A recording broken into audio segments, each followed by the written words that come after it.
Qual vocês acham que é o maior nome desta janela do meio do ano? Não vou colocar o Luiz Henrique lá, porque ele chegou no começo do ano, que para mim talvez seja a maior contratação, o melhor jogador. Mas dessa turma que chegou agora aí, quem vocês acham que é o maior cara? Quer que eu fale os nomes Boa. aqui para vocês refrescar a memória de vocês? Alexandro do Flamengo, Alex Telles Botafogo, Alan Botafogo, Bright White Grêmio, Bernard Atlético Mineiro, Alcaraz Flamengo, Cássio no Cruzeiro, Felipe Anderson no Palmeiras, Gonçalo Plata no Flamengo, Igor Jesus no Botafogo, Matheus Henrique no Cruzeiro, Felipe Coutinho no Vasco, Thales Magno no Corinthians, Thiago Almada no Botafogo, Thiago Silva no Fluminense. Esses os principais Eu aí. acho que o maior nome é o último, tá? O Thiago Thiago Silva. Silva, do Fluminense. Nossa, Que tá não jogando é, fino ainda, hein? não, é que é um jogador de um outro nível. Nós temos vários da geração Thiago Silva jogando aqui também, né? Thiago Silva, Fernandinho, Luiz Gustavo, Marcelo, Rafinha, blá, blá, blá, tem um monte. Voltou todo mundo, até o Bernard voltou, É né? o Davi Luiz, Alegria dá pra nas... gente pôr nessa geração, né? Davi Luiz. Mas eu acho que o Thiago Silva, desses todos, é o que estava jogando como titular no time dele na Premier League e tal. Tipo o Fernandinho, né?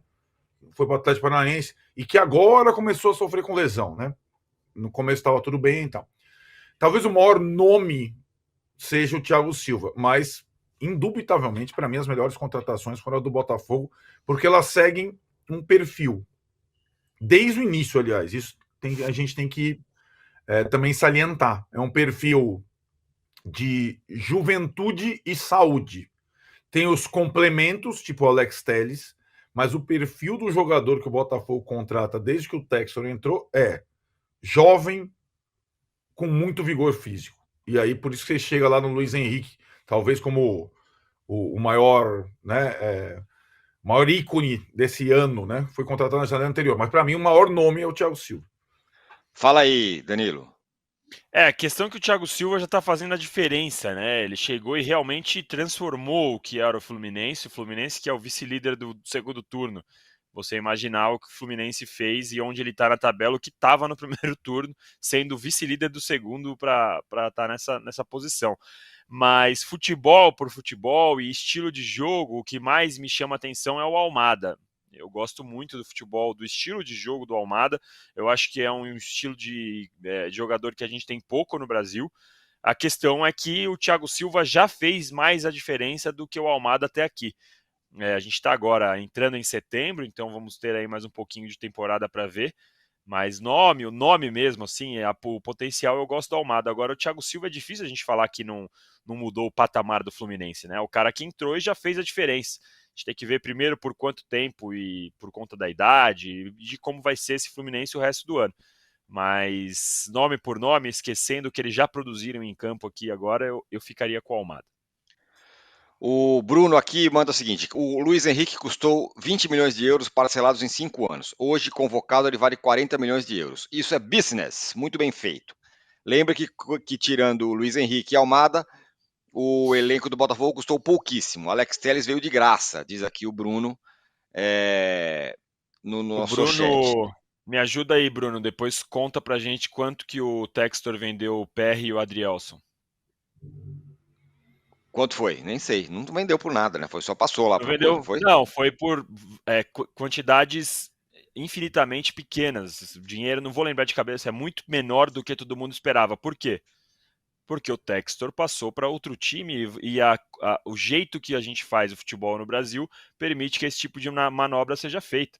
O Adrielson e Perry eram estimados os melhores jogadores do campeonato até então, até a derrocada do Botafogo no ano passado, e saíram por preço de banana, porque o futebol brasileiro permite que esse tipo Já de coisa voltou, aconteça. como já voltou o Jefinho, né? Essas operações entre os times do Textor, de fato, elas chamam a atenção.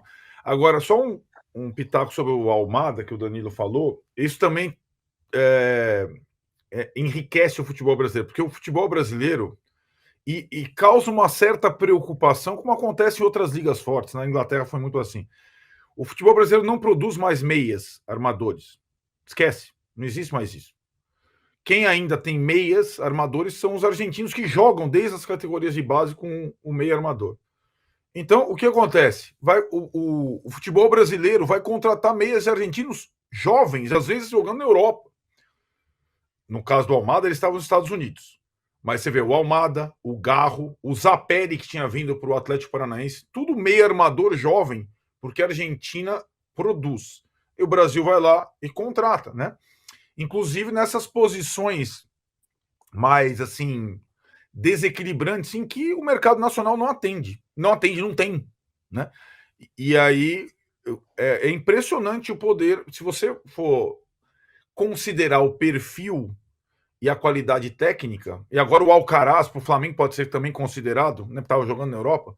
São 4, 5 jogadores jovens argentinos numa posição em que o Brasil não tem jogador. Vide a convocação do Dorival. Né? Então é impressionante mesmo essa situação. E claro que a qualidade dos times melhora automaticamente, não tem nem como ser diferente. Aqui, ó, o Rodrigo Casemiro fala: o Palmeiras fez isso há 10 anos com o Paulo Nobre, time falido que um cara injetou uma fortuna. Depois a Leila comprou a entrada na presidência. O Rodrigo Casemiro diz aqui. Telhado de vidro é de todo mundo. Não tem telhado que não seja de vidro. Cada um tem a sua E história particular. E o Rafael fala: sabíamos que a imprensa paulista ia sangrar. Eu estou defendendo o Botafogo. Imprensa paulista. O Mauro César paulista, eu estou defendendo o Botafogo aqui. Deixa o Botafogo contratar, deixa o Textor, tal. Eu estou aqui levantando assim, a bandeira. Não é deixa o Textor nos limites da lei. Inclusive ele vai ser julgado pela, né, entrou no STJD pela sua explanação sobre a manipulação de resultados, né? Pode pegar até 800 dias de gancho. Então deixa o Textor, vírgula, né? Até onde ele puder, porque, digamos, não tem anjinho em nenhum lugar, né? Então, não, sim. Quando eu falo deixa o Textor, deixa eu explicar. Não acho que o cara pode fazer tudo, chegar aqui e falar o que ele quiser. Isso. Não é isso. O que eu estou falando assim, as regras estão estabelecidas. Tem fair play financeiro? Não, não tem. Ele pode fazer o que ele está fazendo? Sim, ele pode fazer o que ele está fazendo. Se ele quiser contratar o Haaland e o Guardiola, ele contrata. O time é dele e não tem regra nenhuma. Então, levantar essa bandeira agora, eu acho, num cenário que não há essa regulamentação, você pode debater se deveria ter, mas não tem. E aí o cara faz o que ele faz, e tudo bem. E é assim, repito, né? Ninguém ligava quando o Botafogo não ganhava de ninguém. Agora todo mundo tá incomodado. Enfim, Mas fala. É tão curioso que mais do que o Textor, mais do que o Botafogo, gastou o Cruzeiro, segundo o seu levantamento aí, certo? Isso mesmo. E é interessante também a gente notar que em 2024, com a mudança do dono, mudou a política, certo? O Ronaldo tinha então você vê, né, como são. Se o Textor dá uma de Ronaldo e quiser vender o Botafogo, pode mudar tudo completamente. É uma coisa perene. Sim. Então o Ronaldo tinha o compromisso de sanear o Cruzeiro de início. E janela, lembra? Melhorando paulatinamente a qualidade do elenco. Chegou o novo dono, falou: não tem essa não. Janela, o caramba. Nós vamos virar o jogo agora, vamos gastar o que eu tenho, o que eu não tenho, o que eu posso ter, o que eu não... Então, são os cenários, eles ficaram com essas situações de administrações diferentes, donos, holdings, como disse o Danilo, ele é muito dinâmico.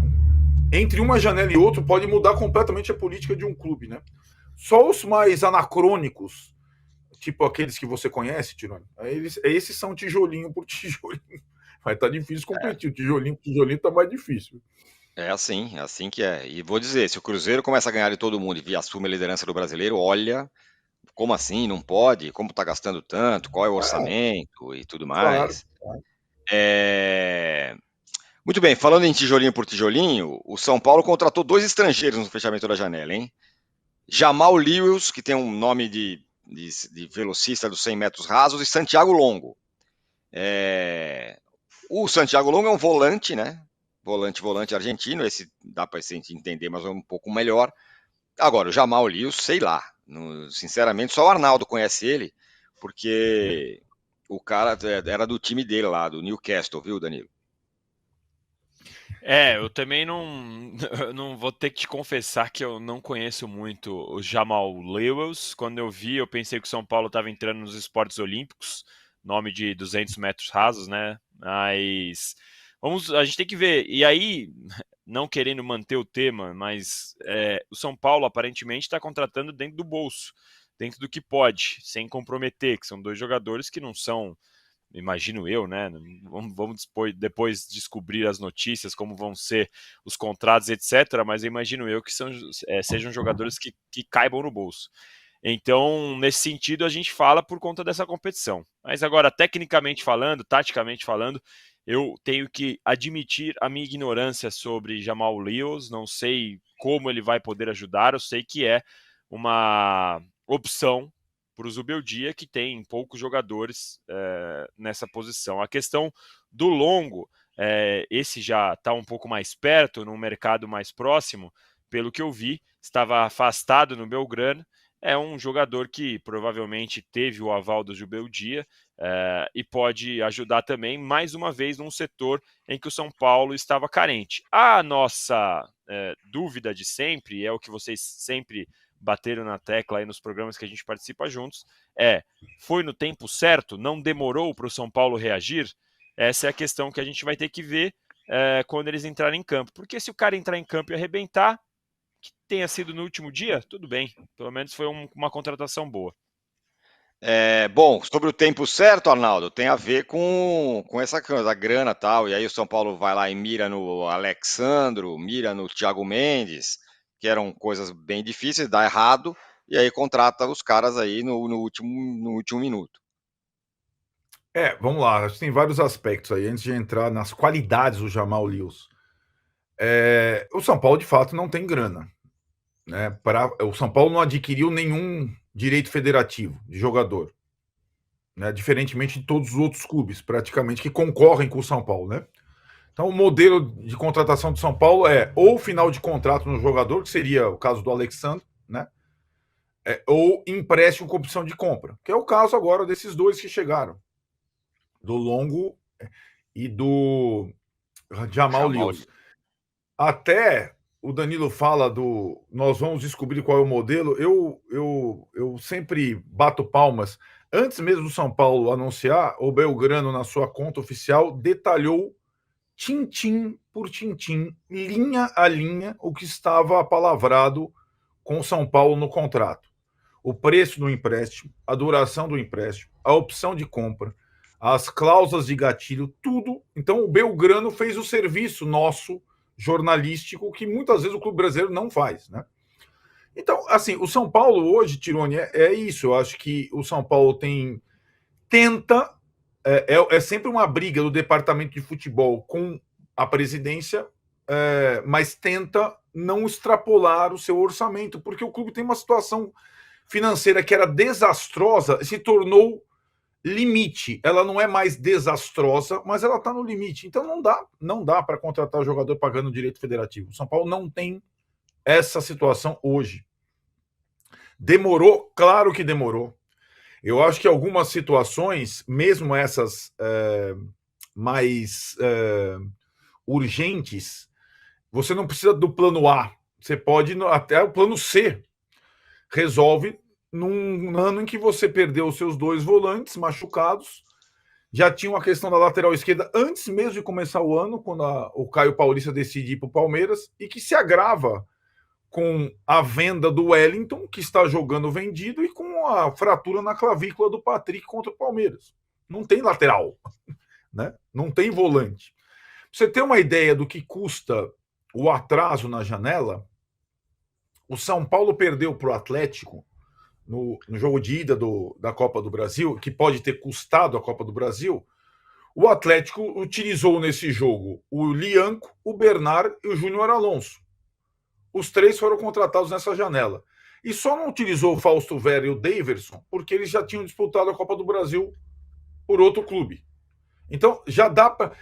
Sabe qual que é o jogador mais decisivo do Brasil no momento? Não é nem o Luiz Henrique, que você gosta tanto, Tironi. Igor Jesus. É o Igor Jesus. O Igor Jesus. Que foi contratado nessa janela, já está jogando todos os jogos. Né? Então, ele está jogando no Brasileiro... Então a demora pode ter custado um campeonato ao São Paulo, mas eu acho que não tinha como você viabilizar nessa situação. E agora foi a forceps. O Longo, em litígio com o Belgrano, precisou o Belgrano ser eliminado da Copa Sul-Americana para promover uma reformulação. Então saiu o jogador para o Boca, saiu o jogador para o São Paulo, saiu o jogador para todo mundo. Isso foi há uma semana, né? Há 2 semanas foi eliminado pelo Atlético Paranaense. E o Jamal Lewis não é aquele que não encaixou, ele não seria utilizado pelo Newcastle nessa temporada e seria emprestado de novo. E aí o scout pescou lá. Agora sim, conhecendo o Jamal Lewis, que é um jogador, curiosamente, são poucos, muitos falam que são, mas poucos realmente são. Ambidestro, o cara. É difícil você assistir um jogo dele e apontar esse é destro ou esse é canhoto. Ele joga do lado esquerdo, mas ele usa ora a perna direita como perna dominante, ora a perna esquerda. Ele pouco jogou no Newcastle. Ele jogou muito mais no Norwich, antes de vir para o Newcastle. E jogou agora a última temporada no Watford, também na segunda divisão, porque não coube no Newcastle. O Newcastle é um dos clubes agora ricos do futebol inglês, que não pôde contratar tanto nessa janela, porque lá tem algumas regulamentações, nós estamos falando, mas ele não ia ser utilizado, ia ser emprestado de novo. Eu considero a contratação mais aleatória e inusitada da janela e a contratação mais aleatória e inusitada da história do São Paulo. São Paulo já contratou lá nos primórdios da década de 80, ninguém contratava. Jogador japonês, você lembra disso? Musashi, foi um dos primeiros.